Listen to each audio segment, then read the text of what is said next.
하나님의 말씀은 로마서 15장 17절부터 21절 말씀입니다. 함께 자막을 통하여 표신 성경을 통하여 하나님의 말씀을 읽겠습니다.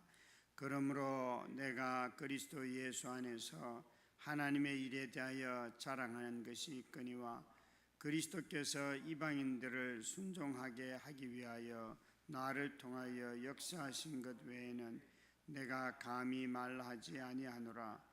그 일은 말과 행위로 표적과 기사의 능력으로 성령의 능력으로 이루어졌으며 그리하여 내가 예루살렘으로부터 두루 행하여 일루리곤까지 그리스도의 복음을 편만하게 전하였노라. 또 내가 그리스도의 이름을 부르는 곳에는 복음을 전하지 않기를 힘썼노니 이는 남의 터 위에 건축하지 아니하려 함이라. 기록된 바 주의 소식을 받지 못한 자들이 볼 것이요 듣지 못한 자들이 깨달으리라 함과 같으니라. 아멘. 바울 사도는 복음을 전하는 동기를 말할 때에 내가 하나님의 일을 자랑하는 자가 되겠다라고 그는 말하고 있습니다. 하나님이 우리에게 하신 일들이 정말 많으시죠. 하나님은 세상을 창조하시고 사람들을 구속하시려고 일을 하시는데 바울은 특별히 하나님께서 세상을 창조한 일도 그가 늘 언급을 하지만 그러나 예수 그리스도께서 하나님이신 그분이 우리에게 오셔서 사람을 구원하는 이 일에 대하여 또 로마인들에게는 자신이 받은 구원에 대하여서 자랑합니다. 그는 그래서 18절에 그리스도께서 이방인들을 순종하게 하기 위하여 나를 통하여 역사하신 것 외에는 내가 감히 말하지 아니하노라. 하나님께서 바울을 구원하신 이유는 바울은 부르심과 또 그의 거듭남이 똑같습니다. 우리는 부르셨다 그러면 사도로 부르셨다 할 때 부르심을 쓰는데 이 부르심 안에는 그 목적이 있습니다. 이방인들을 구원하기 위하여서 바울을 구원하신 이유가 이방인들을 구원하려고 그를 불렀다 바울은 말씀하고 있습니다. 우리가 이런 것을 깨달을 수 있을까요? 하나님께서 나를 자신의 아들로 삼아 주셨습니다. 그런데 그 일은 이 일 때문입니다 라고. 그래서 바울 사도는 로마서를 시작할 때 나는 이방인들에게 빚진 자라라고 말했던 이유가 이것이지요. 자신이 구원받은 것을 이유를 돌아보다 보니까 이방인들의 복음을 전하는 사도로 세워주신 것을 깨닫고는 내가 구원받은 이유가 저 사람들 때문이었구나. 그래서 나는 이방 사람들에게 빚졌다. 이렇게 바울 사도는 자신의 부르심을 표현하고 있습니다. 우리 모두가 다 구원받은 것과 부르심을 분리시키는 일들이 참 많아요. 내가 구원받은 것은 확실하지만 부르심은 자꾸 내가 이 일을 잘하는가 못하는가 내가 어떻게 할까에 사람들은 집중이 되어 있어요. 그런데 부르심 또한 바울 사도는 하나님께서 나를 불러서 시킨 일이 무엇인가 하는 데에 집중하고 있습니다. 저로 말하면 다드림교회 성도들이 있어서 저를 이 교회 목사로 세우셨다는 거예요. 그런데 다들 생각하실 때 목사님이 먼저 개척을 하셨으니까 목사님이 계셔서 우리가 함께 있습니다. 이렇게 말씀을 하세요. 바울은 이게 반대예요. 당신들이 있어서 하나님이 나를 불러 이곳으로 데려왔습니다 라고 말씀하시는 거죠. 한번 여러분 이런 방식으로 삶을 가만히 돌아보면 우리가 일을 대하는 태도도 달라질 것입니다. 저 사장님 때문에 하나님이 나를 이곳으로 부르셨구나 라고 만약에 여러분 보신다면 자신의 삶을 판단한다면 어떻게 그 사장을 대할까요? 일을 하면서도 마찬가지겠죠. 또 부모가 되어서 자녀들을 보면서 저 자녀들 때문에 하나님이 나를 구원했구나 라고 여러분 믿는다면 자녀들을 위해서 뭘 하시겠습니까? 바울은 이런 방식으로 자신의 사역을 부르심을 이렇게 표현한 것입니다. 그리스도께서 이방인들을 순종하게 하기 위하여 나를 통하여 역사하셨다. 이게 그에게 있어서 부르심이고 거듭남입니다. 그런데 그는 이렇게 하나님께서 자기를 통하여 어떤 역사를 하셨는가, 그 역사하신 말들을, 내용들을, 첫 번째는 그 일은 말과 행위와 표적과 기사의 능력으로, 성령의 능력으로 이루어졌으며, 우리 한글 개역 성경은 이 말씀이 이 복음을 통하여 역사하신 일을 말, 행위, 표적, 기사의 능력으로, 성령의 능력으로 할 때 마치 말과 행위와 표적과 기사의 능력과 성령의 능력으로 각각 따로따로 되어 있는 것처럼 5가지의 이야기를 언급하는 것처럼 번역이 되어 있지만, 이 모든 말들이 어디에 걸리는가? 말의 능력과 행위의 능력과 표적의 능력과 기사의 능력으로 라고 해서 성령의 능력으로 라고 하는데 다 걸립니다.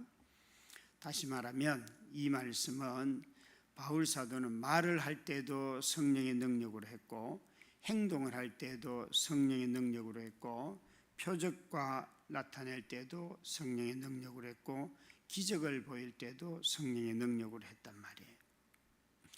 우리는 사람들이 표적과 기적을 보면서는 성령의 능력이다 말하지만, 말과 행동도 성령의 능력입니다. 말과 행동도 성령이 아니고서는 그렇게 말할 수가 없습니다. 참 행동도 마찬가지입니다. 어떤 사람들은 이렇게 보면 말은 잘못해도 행동으로 잘 섬기는 사람들이 있습니다. 성령께서 그를 그렇게 만드신 것입니다. 바울 사도는 자신이 복음을 전할 때 내 능력으로, 내 말로, 내 논변으로 했다라고 말하지 않습니다. 오히려 그는 굉장히 탁월한 논리를 배웠음에도 불구하고, 자신이 복음을 전하는데 그 논리를 썼음에도 불구하고 이렇게 말합니다. 하나님의 미련한 것이 사람들의 지혜로운 것보다 훨씬 낫다. 하나님의 약한 것이 사람들의 능력 있는 것보다 낫다. 그렇게 말씀하십니다. 우리가 하나님의 능력으로 산다는 것은 세상이 말하는 것과는 비교할 수가 없습니다. 참으로 약한 듯한데 강하고, 또 강한 듯한데 아주 겸손하고, 이런 것이 다 성령 안에서 나오는 능력이지요. 그래서 바울 사도는 이런 능력으로 자신의 모든 일들이 이루어졌다고 성령님께 영광을 돌리고 있습니다.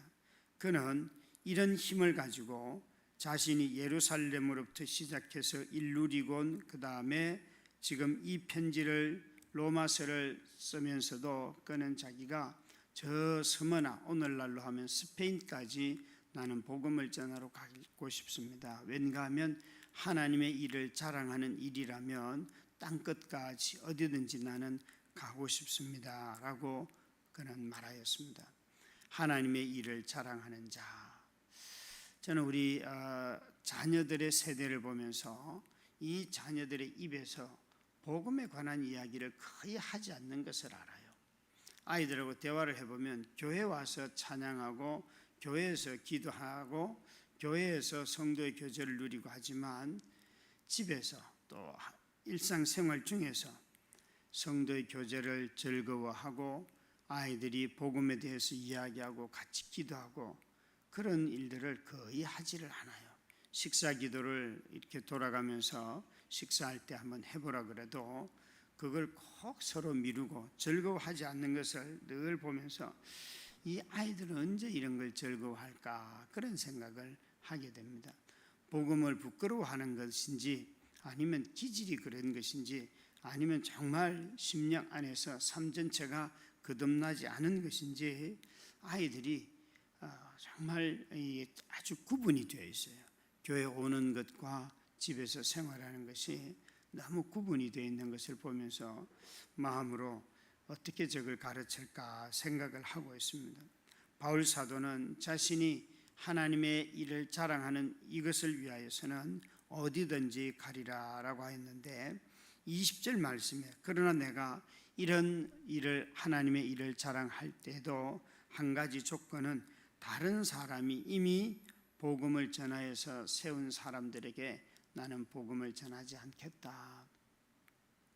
바울은 그러니까 안 믿는 사람들, 정말 철저하게 이방인들을 찾아다니면서 복음을 전하겠다라고 그는 말하였습니다. 그 당시에 믿는 사람이 많지 아니하였습니다.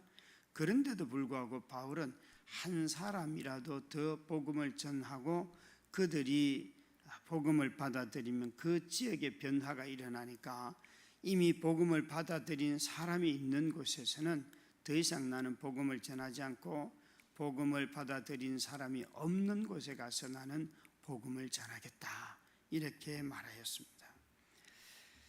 참 우리가 오늘날에도 이런 사역들을 생각을 한 번쯤은 해야겠지요.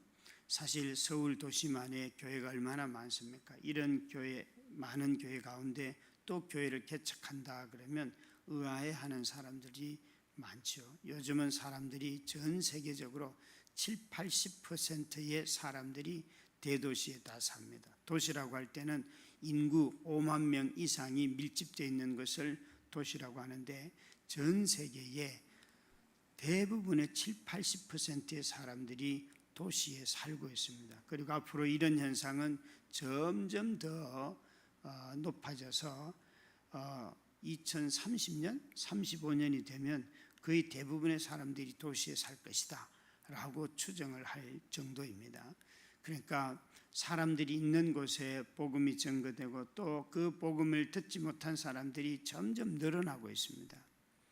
여러분, 이 시대는 복음이 꼭 전파되어야 하는 시대입니다. 복음을 전하는 자들이 겉으로 봐서 교회가 많은 것 같지만 실제로 불신자들이 점점 늘어나는 시대이기 때문에 우리의 말과 행실과 표적과 기사의 능력으로 이 하나님의 복음을 자랑하는 것이 저와 여러분의 일이 되어야 합니다. 그래서 21절 말씀에 바울 사도는 성경을 인용하면서 기록된 바 주의 소식을 받지 못한 자들이 볼 것이요 듣지 못한 자들이 깨달으리라, 이 말씀이 자신에게 부르심의 말씀이 되었고 선교하는 동기가 되었고 자신이 또 다른 곳으로 가서 복음을 전하고자 하는 그런 열정을 불러일으켰습니다. 저는 이제 교회를 이렇게 새롭게 좀 해보자 하는 다짐들을 갖게 됩니다. 이번에 두 분의 사역자가 사임을 하고 또 뿐만 아니라 교회에 임직식부터 시작해서 지난 2달 동안 일어났던 모든 일들을 통하여 저 자신이 깨닫는 것이 이제는 달라져야 하고 또 저부터 달라져야 하고 또 무엇이 변해야 되는가, 이런 생각을 하면서 지금까지 복음 한 번 전하지도 않았는데 하나님께서 이렇게 많은 사람을 모아주신 것은 참 기적이다 생각을 합니다. 그러나 앞으로는 복음을 전하여서 저희들이 복음을 전하는 증인이 되어서 교회가 부흥을 하고 또 교회를 분립 개척을 하고 개척하는 후배가 있다면 또 세우고 하는 이런 일들을 해야 된다는 생각이 떠나지를 않습니다. 어떻게 하면 우리끼리 좋은 것 공동체가 아니라 안 믿는 사람들이 들어와서 거듭나는 교회가 될지, 다시 그것은 복음을 전하는 것 외에는 다른 방법이 없습니다. 말로 전하든지 행동으로 전하든지 기적을 통하여 전하든지 또 뭘 주면서 나누어 줘서 전하든지 사람들에게 복음을 전하는 교회가 부흥하고 성장하고 성숙하고 또 하나님이 우리에게 맡겨주신 일들을 감당할 것입니다. 이 일을 위하여서 많이 기도해 주시고 복음 전도가 우리 교회 안에서 왕성하게 일어나도록 기도해 주시기를 부탁을 드립니다. 함께 합심하여서 합심 기도를 드리겠습니다. 우리의 중심이 되시는 주님, 이 모든 세계와 시간의 주인 되시는 주님을 고백합니다. 그 주님이 우리의 아버지 되시고 인도자 되심에 감사합니다. 그 주님을 신뢰하며 살아가는 우리가 되게 하옵소서. 믿음이 우리를 살게 함을 기억하게 하옵소서. 주님, 특별히 몸과 마음의 질병으로 고통당하고 있는 환우들을 위해 기도합니다. 병든 자와 연약한 자들을 위해 오신 주님을 기억하게 하사 고통 가운데서도 그 사랑이 힘과 위로가 되게 하옵소서.